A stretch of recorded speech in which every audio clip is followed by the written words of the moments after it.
मैं डॉक्टर फातिमा हूँ कि कल मैं ड्यूटी पर ममूर थी कि एक खुदकुशी का इमरजेंसी केस आ गया। खुदकशी करने वाली लड़की का नाम मुंताओ था और मैंने अपने 8 साल कैरियर और गुजरी जिंदगी में पहली बार इतनी खूबसूरत लड़की देखी थी। मरीजा हालत बेहोशी में थी। इसको उठाकर अस्पताल पहुंचाने वाले इसके वालिदैन थे। वालिदैन भी माशाअल्लाह बेहतरीन पर्सनैलिटी के मालिक थे, मगर इस वक्त बेटी के अमल ने उनकी हालत को काबिल रहम बना रखा था। पता नहीं क्यों मुझे लड़की पर प्यार और उसके वालिदैन की बेबसी देखकर बेइंतहा का तरस आ रहा था। लड़की को ऑपरेशन थिएटर लाया गया। ऑपरेट के बाद इसको वार्ड में मुंतकिल कर दिया गया था और वालिदैन को बता दिया गया था कि लड़की की हालत खतरे से बाहर है। लड़की की खैरियत का पता चलते लड़की का वालिद गुरबा में कुछ तकसीम करने के लिए निकल गया तो लड़की की मां को मैंने अपने ऑफिस में बुलवा लिया। मुख्तसरा लड़की की मां ने जो कहानी सुनाई वो कुछ यूं थी। लड़की का नाम मुंताओ है और मुंताओ ने टेक्सटाइल इंजीनियरिंग कर रखी है। पढ़ाई के बाद तमाम वालिदैन की तरह मुंताओ के वालिदैन की भी ख्वाहिश थी कि वो अपने घर की हो जाए, इसलिए उन्होंने मुंताओ से इसकी पसंद के मुतालिक पूछा तो मुंताओ ने मशरकी लड़कियों की तरह फैसले का इख्तियार माँ बाप को दे दिया। वालिदैन ने मुंताओ को के रिश्ते की बात चलाई तो मुंताओ को देखने एक फैमिली आई। लवाजमात और खिदमात से मुस्तफीद होने के बाद औरतें मुंताओ के कमरे में आएं। किसी ने मुंताओ से चलकर दिखाने की फरमाइश की, किसी ने बोलने और किसी ने मुंताओ के हाथ की चाय पीने की फरमाइश की। इसके बाद इजाज़त लेकर चले गए और चंद दिन बाद बना कोई बात बताए रिश्ते से इनकार कर दिया। मुंताओ के लिए पहली बार थी जब वो रिजेक्ट हुई, मगर माँ बाप की तसल्ली ने मुंताओ को हौसला दिया और एक बार फिर मुंताओ को देखने के लिए फैमिली आई। उन्होंने भी खाने से फारिग होने के बाद मुंताओ के हाथ से चाय पीने की फरमाइश की और चाय के बाद इजाज़त चाही। 3 दिन इंतज़ार में रखने के बाद ये कहते हुए इनकार कर दिया लड़की को मेहमान नवाजी नहीं आती, क्योंकि इसने लड़के की मां को टेबल से उठाकर हाथ में चाय पेश नहीं की बल्कि आम मेहमानों की तरह टेबल पर रख दी। इस इनकार पर मुंताओ के साथ साथ इसमें वालिदैन भी अंदर टूट फूट गए, मगर अल्लाह की रज़ा समझकर सब्र कर रहे। फिर एक नई फैमिली आई।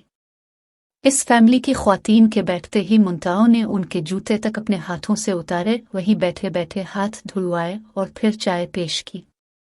इस फैमिली ने हफ्ते बाद ये कहते हुए इनकार कर दिया कि आपकी बेटी पर जिन्नात का साया है, वरना कोई मेज़बान पहली बार घर आए मेहमान की इतनी खिदमत कहाँ करता है। पिछले 8 सालों में 100 से ज़ायद लोग रिश्ते देखने आए, मगर कोई ना कोई ऐब निकाल कर चले गए। कल एक फैमिली आई, उन्होंने लड़की को बाकी हर लिहाज से ठीक करार दिया, मगर ये कहते हुए इनकार कर दिया कि मुंताओ की उम्र ज्यादा हो गई है और एहसान जिताते हुए कहा कि अगर आप ज्यादा मजबूर हैं तो हमारा एक 48 साला बेटा जिसकी अपनी दुकान है इसके लिए मुंताओ कबूल कर लेते हैं।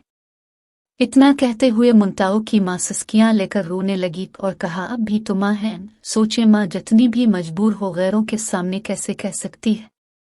और मेरी बेटी कल सारा दिन मेरे सीने से लग कर रोती रही है, कहती रही है उन लोगों के मेयार तक आते आते मेरी उम्र ज्यादा हो गई है माँ। और फिर न जाने कब इसने दुनिया को अलविदा कहने का फैसला कर लिया, क्योंकि वो कहती थी मेरा मनहूस साया मेरी बहन को भी वालिदैन की दहलीज पर बूढ़ा कर देगा।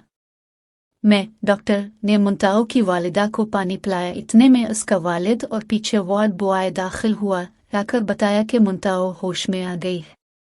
मुंताओ की मां बिजली की तेजी से वार्ड में पहुंची। मुंताओ का सर उठाकर सीने लगाकर मैं डॉक्टर और मुंताओ का वालिद एक साथ कमरे में दाखिल हुए। मुंताओ मां को छोड़कर बाप के गिले लगी और सिसकते हुए कहा पापा बेटियां बोझ होती हैं, पापा आपने क्यों बचाया मुझे मरने देते। मेरा मनहूस साया इस घर से निकलेगा तो गुड़िया की शादी होगी, नहीं तो वो भी आपकी दहलीज पर पड़ी पड़ी बूढ़ी हो जाएगी।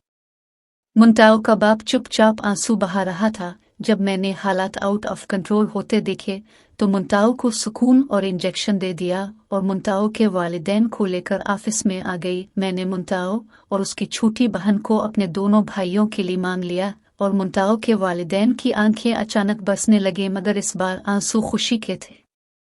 मेरे दोनों भाई डॉक्टर हैं, मैंने उनको अपना फैसला सुना दिया है और वो कबूल कर चुके हैं। आखिर में आप लोगों से इल्तिजा करती हूँ, अब शादी औरत से कर रहे होते हैं। हूर से नहीं, खुदारा किसी की बेटी को रिजेक्ट करने से पहले उसकी जगह अपनी बेटी रख कर सोचें। मैं डॉक्टर होने की इज्जत से कहती हूँ, अगर ऐब की बना रिजेक्ट करना हो, लड़कियों से दुगनी तादाद में लड़के रिजेक्ट हूँ मुझसे दुनिया के किसी भी फोरम पर कोई भी बंदा बहस कर ले, मैं साबित कर दूंगी मर्द में ऐब औरत से ज्यादा है। मैं हाथ जोड़कर इल्तिजा करती, किसी को बिला वजह ऐब ज़दा कहकर रिजेक्ट ना करो। आप अल्लाह की मखलूक के ऐबों पर पर्दा डालें, अल्लाह आपके ऐबों पर पर्दा डालेगा। आपके निकाले ऐब और इनकार लड़कियों को कब्र में धकेल देते हैं।